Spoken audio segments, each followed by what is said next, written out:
All right, welcome back to ABA exam review and the continuation of our RBT practice exam series where we're going through another set of questions together and breaking them down.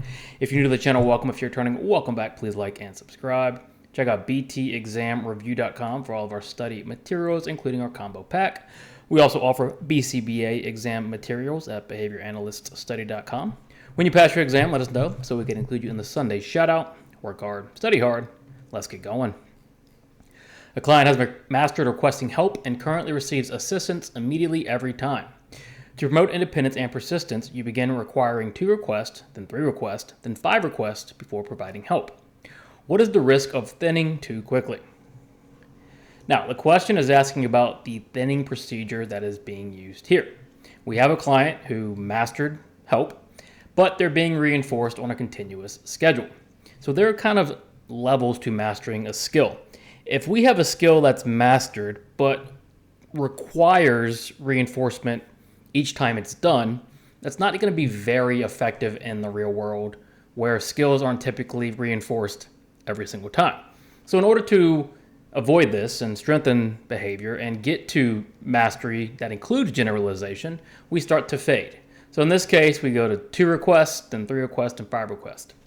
Essentially, you're changing the reinforcement schedule and increasing the response requirement to generate reinforcement. Now, when we're thinning the schedule, what is a risk we face? A, the client will become independent too quickly.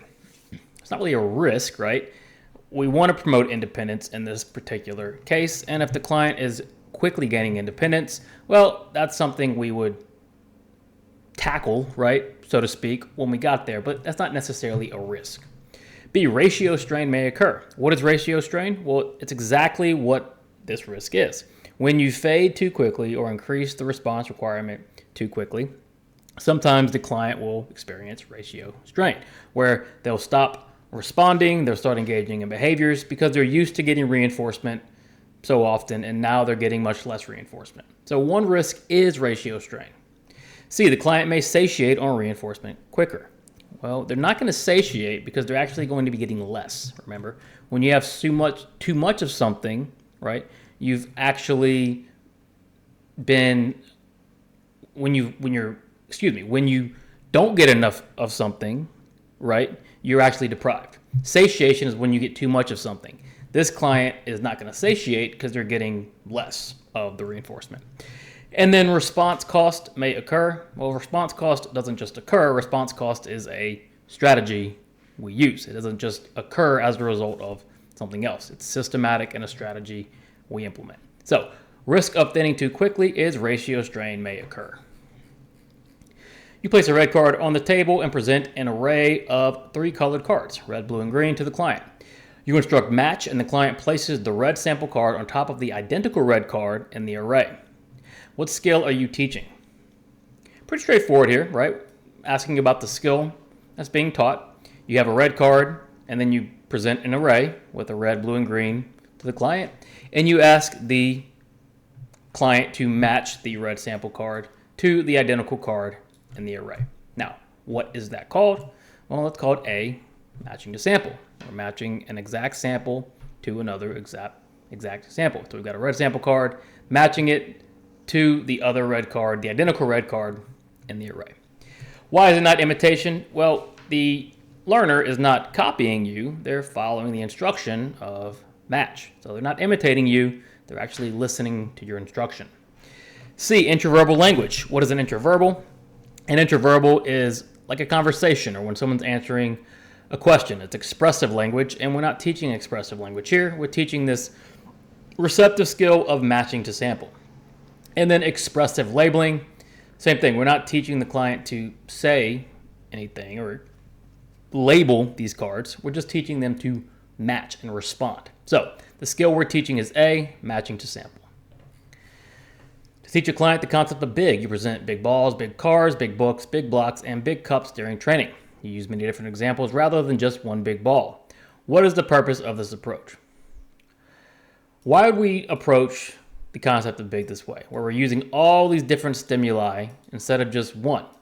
Well, if you've ever seen a client who's been taught something and only a single stimulus or stimuli has been used to teach that something, you may understand that the issue becomes when they have to identify other things.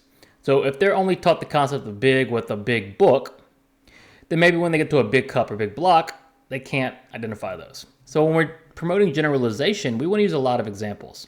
So in this case, what's the purpose of this approach? What are we trying to accomplish? A, teaching with multiple stimuli to encourage generalization. Exactly what we predicted. We have all these different stimuli we're using. We're trying to encourage generalization of the concept of big. B, discrete trial training requires multiple materials. Not necessarily. We also aren't sure quite how this is being taught, but discrete trial training, you can definitely run the same trial over and over again. C, using incidental teaching to promote maintenance. Again, it doesn't appear being taught naturally, but it's unclear. We just know they're using a bunch of different examples. D, to attempt to confuse the client to evoke new responses. Well, we may want new responses, but the goal is to not to confuse anyone. That's not our ultimate goal here. So, ultimately, what is the purpose of this approach? Well, we're trying to teach multiple stimuli to encourage generalization of the concept of big. A client's problem behavior is maintained by access to attention. Your supervisor implements a procedure where attention is provided every 3 minutes as soon as a timer goes off. Over time, the problem behavior decreases. What procedure is likely being used? Now we have another procedure question. And let's think about what's happening in this particular question. The client's behavior is maintained by attention. Your supervisor says you need to give attention every 3 minutes as soon as the timer goes off. Now notice, there's no contingency about behavior. It's just following a timer. It's a time schedule. When we provide reinforcement based on a time schedule rather than behavior, what are we doing here? A, differential reinforcement. Well, differential reinforcement, we're still looking at the behavior occurring, not occurring. We're trying to reinforce based on a behavior happening or not happening. Here, we're just worried about that 3-minute timer. So B, non-contingent reinforcement, is much closer to what is likely being used. With non-contingent reinforcement, reinforcement is delivered not based on behavior, but based on an amount of time or a schedule. So you're going to provide attention no matter what every 3 minutes. It's non-contingent, and it isn't contingent on anything. Positive practice over correction, not necessarily something you need to know for the RBT exam. You do have to know it for the BCBA exam, but that is a punishment procedure, not what is happening here. D, response cost. Again, response cost, we are removing a reinforcer from the client or learner. In this case, we're not removing anything, right? We're giving attention. We're providing that attention, not contingently, based on a timer. So, what procedure is likely being used? Non-contingent reinforcement. Begin a session by giving a client 10 to 15 very simple instructions you know they will follow. High five, clap hands, and provide enthusiastic reinforcement for each compliance. After the sequence, you introduce a more challenging instruction. What is the purpose of this procedure? Why are we doing it this way? Why would we do it this way where we start off giving the client very simple instructions we know they will follow and we know that they know, and then we're reinforcing each time? What's the point of this type of strategy?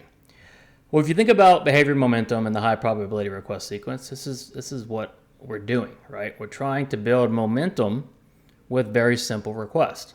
So what is the purpose? A, collect baseline data on instruction following.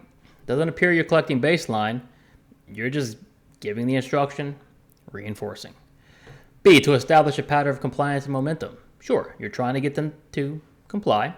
You're also trying to build that behavior momentum using some sort of high P request sequence.